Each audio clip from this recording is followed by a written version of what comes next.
Welcome to episode 6 of Random Talk. We are still talking about standing together, but before we get to it, I just want to say we made it. Yes, we made it. Not because we made it to another Random Talk, which is wonderful, but we made it to see another day. So you will hear me always say we made it, and when you hear me say that, I need you to rejoice on your end because it is not guaranteed or promised for us to live to see another day. So that's just my little random thought on we made it. But let's move on into standing together. I have a real life situation, a real life flashback for you, and it's about my brother. So I have two brothers. I'm the youngest of two brothers, and my second to oldest brother is who I will be referring to in this testimony. Now, I was just at a place in my life when I was a single mom. I was about 21 years old. My son was 18 months old, I think, around that age frame, around that time, and I was living on my own. I was paying full rent. I was paying utilities, car insurance, just, the full nine of what you do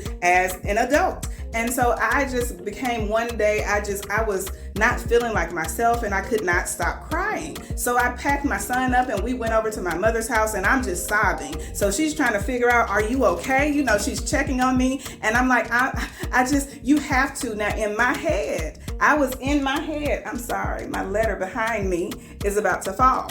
But I was in my head and I said, oh my goodness, you have to take over. I'm not a good mother. I am just doing a horrible job. Now, my mother was trying to speak life into me because now she's raised 3 children by now, and she knows that, she can probably understand what I'm going through. And she's trying to speak life over me, and I'm in that head of mine and I can't hear her. And so she knew that she needed to be able to get someone to speak something that would register to me at that moment. And so my brother was there at the time, and he came back there where I was at. I was in my mother's bedroom, and he said, what is your problem? And he wasn't upset, but it's like, why are you over here crying like this? What is wrong? And so I explained to him I'm a bad mother. I explained after I pay my bills, I can't go get my hair done or get my nails done, and I'm not able to afford to take my son out to go anything like Chuck E. Cheese or anything like that. And I just felt like the worst mother in the world. And my brother said very firm, you stop crying right now. That does not mean you're a bad mother. That means that you're an awesome mother, because a lot of the mothers aren't investing in their child the way that you are. A lot of the mothers are getting their hair done and their nails done while their child still is in need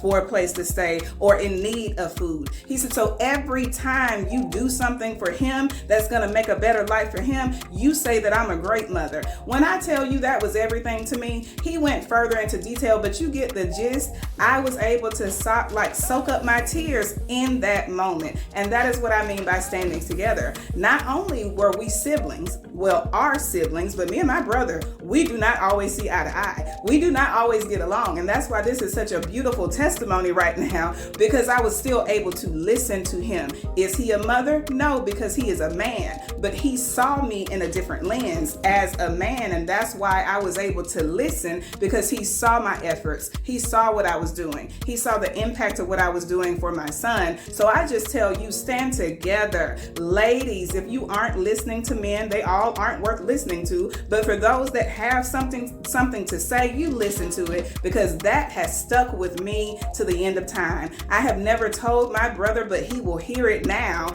that was everything for me. So even at the moments when I'm at my lowest, when I feel like I'm not doing a good job, I can always reflect on what my brother told me. We stood together in that moment.